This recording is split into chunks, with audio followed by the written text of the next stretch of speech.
COP26 rumo ao decreto dominical. O conceito que existe por trás das mudanças climáticas é uma afronta à lei de Deus e foi criado exatamente para combater os adventistas do sétimo dia. E recentemente foi realizado na Sala das Bênçãos, no Vaticano, dia 4 de outubro agora, o encontro Fé e Ciência rumo à COP26, reunindo líderes religiosos e cientistas do mundo todo. O objetivo foi formular um apelo aos participantes da COP26, a Conferência Climática Anual da ONU, programada para ser realizada em novembro em Glasgow, na Escócia, para a tomada de decisões urgentes e concretas para combater as mudanças climáticas. Veja conosco neste vídeo os dois objetivos das mudanças climáticas e o que isso tem a ver com o decreto dominical. Então fica conosco até o final deste vídeo.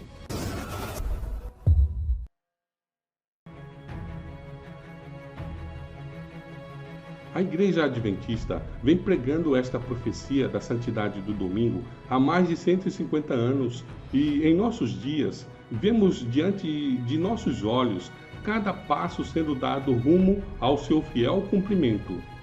Como alguns dos fundadores da nossa igreja fizeram parte do movimento milerita, que teve o grande desapontamento em 1844, então muitos críticos tentam associar a Igreja Adventista com aquele movimento que foi um fenômeno envolvendo crentes de todas as igrejas cristãs da época. Mas a Igreja Adventista mesmo só surgiu 19 anos mais tarde. Então, por causa disso, muitos colocam em descrédito as profecias que pregamos. Mas agora, se eles tiverem um pouco de bom senso e usarem um pouco a razão, começando a pensar, a raciocinar, como tivemos visto ultimamente, como exemplo, um vídeo que viralizou nesses dias de uma jovem colocando em causa os motivos que são ensinados nas igrejas evangélicas para não guardar o sábado. Se eles colocarem a cabeça para pensar, igual essa jovem, eles certamente vão encontrar a verdade. O inimigo sabe mais que todos nós do que está por vir, de quão terríveis serão as calamidades que sobrevirão à Terra, tanto para a natureza quanto para a saúde humana. Uma pandemia de chagas, o sol esquentando, crise da água, trevas, etc. Assim, como ele sabe do colapso que haverá, ele já está antecipando, dizendo que estamos sendo ameaçados pelas mudanças climáticas, que se não fizermos nada, sofreremos todos pelas calamidades que elas, as malditas mudanças climáticas, trarão. Esse é o argumento que ele usará para combater o povo de Deus, as mudanças climáticas. Os dois grandes objetivos das mudanças climáticas são, primeiro, levar o mundo todo a ter uma sensação de que estamos sendo ameaçados por catástrofes mundiais na natureza sem precedentes na história e, portanto, precisamos tomar medidas radicais agora para poder contê-las. Daí, como resultado, em resposta a essa crise, a criação de uma lei que logo todos os países adotarão, obrigando as pessoas a descansarem no domingo. E, segundo, as pessoas que não se juntarem no combate a essa ameaça das mudanças climáticas devem ser consideradas como traidoras, dignas de sofrer sanções econômicas sem poder pagar ou receber, comprar ou vender. E depois, em pouco tempo a seguir, quando começar a cair as pragas, então serão também culpadas de serem as causadoras das calamidades que estarão afetando nosso planeta. Então, como solução nesse esforço para conter as famigeradas mudanças climáticas, vão deliberar várias medidas e, dentre elas, possivelmente a instituição de um dia de descanso do planeta, o qual certamente será o domingo. É nesse contexto que será instituída a marca do poder que vem do mar, a marca de Roma. É por isso que as pessoas que não se juntarem nesse combate não poderão pagar nem receber. A lei que obriga a todos, pequenos e grandes, livres e servos, pobres e ricos, a descansarem no domingo, não virá em forma de religião, Virá com uma roupagem secular, um motivo ecológico, social, financeiro, moral, etc., mas nunca, jamais virá com a roupagem original, isto é, o motivo religioso. Portanto, não esperem uma lei dizendo que temos que descansar no domingo porque ele é o dia do Senhor ou ele é o dia de Roma. Virá como resposta a uma crise na área da saúde, no ambiente familiar, moral, social, financeira, etc. Segundo os organizadores, nós enfrentamos desafios sem precedentes que ameaçam a nossa casa comum. Nossa fé e espiritualidade ensinam um dever, o de cuidar da família humana e do meio ambiente em que a nossa família vive. Somos profundamente interdependentes uns dos outros e do mundo natural. Não somos donos sem limites do nosso planeta e de seus recursos.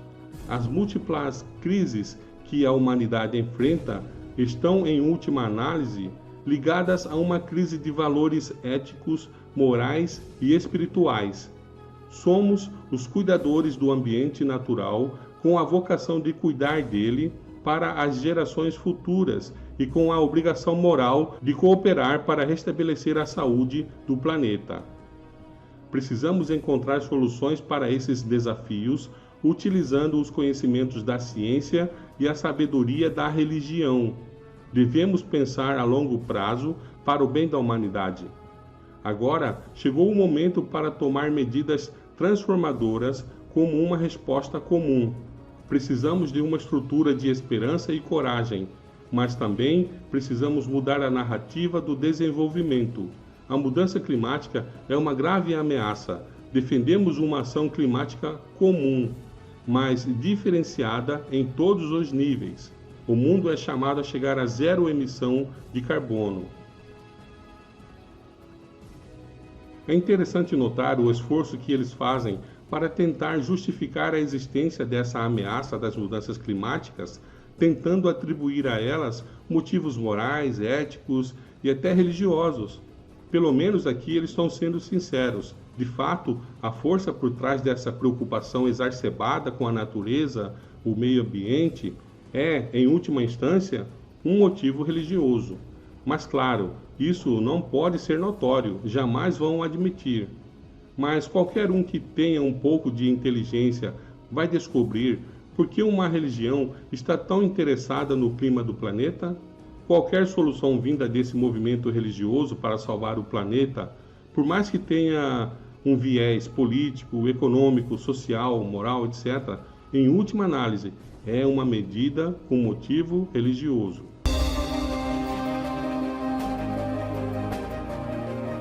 No referido evento, o Papa disse que a cúpula COP26 representa uma convocação urgente para que os governos deem respostas concretas para conter a crise ecológica das mudanças climáticas, que, segundo ele, vai causar estragos sem precedentes na história humana, e oferecer esperança para futuras gerações. O apelo desses líderes religiosos, que representam 75% da população, também descreve a crise das mudanças climáticas como uma grave ameaça e pede medidas contra o aquecimento global, pedindo para os governantes adotarem medidas para limitar o aumento da temperatura média global em 1,5 graus Celsius, comparando com os níveis pré-industriais. O documento resultante desse encontro foi entregue ao ministro das Relações Exteriores da Itália e ao presidente da COP26. O presidente da COP26, em seu discurso, disse que é de suma importância ver que os líderes religiosos estão em uníssono na cobrança dos governantes em relação às mudanças climáticas.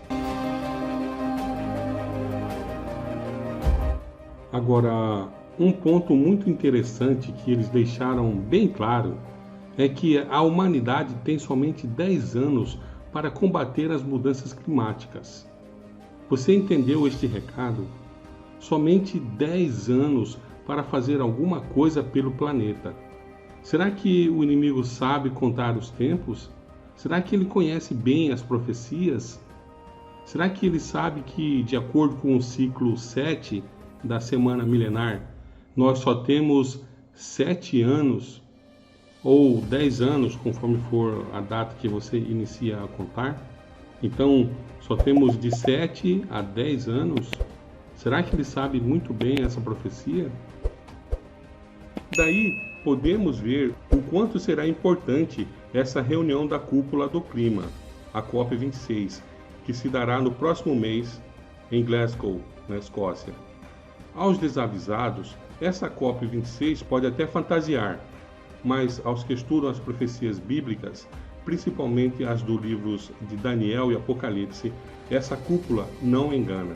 Nossa geração está presenciando o cumprimento da última profecia que desencadeará os eventos do fim do tempo do fim. O que nos aguarda após a realização da COP26 certamente são medidas a serem implantadas no mundo todo para que sejam estabelecidas e criadas estruturas para a implementação da lei dominical, bem como mecanismos de coerção e sanções drásticas para aquelas pessoas que se recusarem a unir com o mundo no combate às mudanças climáticas. Então, o primeiro país a implementar essa lei será os Estados Unidos da América, e logo o mundo todo seguirá seu exemplo. Daí então estará instituída a marca do poder que vem do mar, ou a marca de Roma. Diante do que está às portas, cabe a nós, cada dia, estarmos bem relacionados com o nosso comandante, o nosso mestre, e dele buscarmos fortalecer nossa fé, bem como pregar para o maior número de pessoas, pois este é o verdadeiro sinal da vinda do nosso Senhor, a pregação do Evangelho. Deus nos abençoe e nos fortaleça, hoje e sempre. Amém.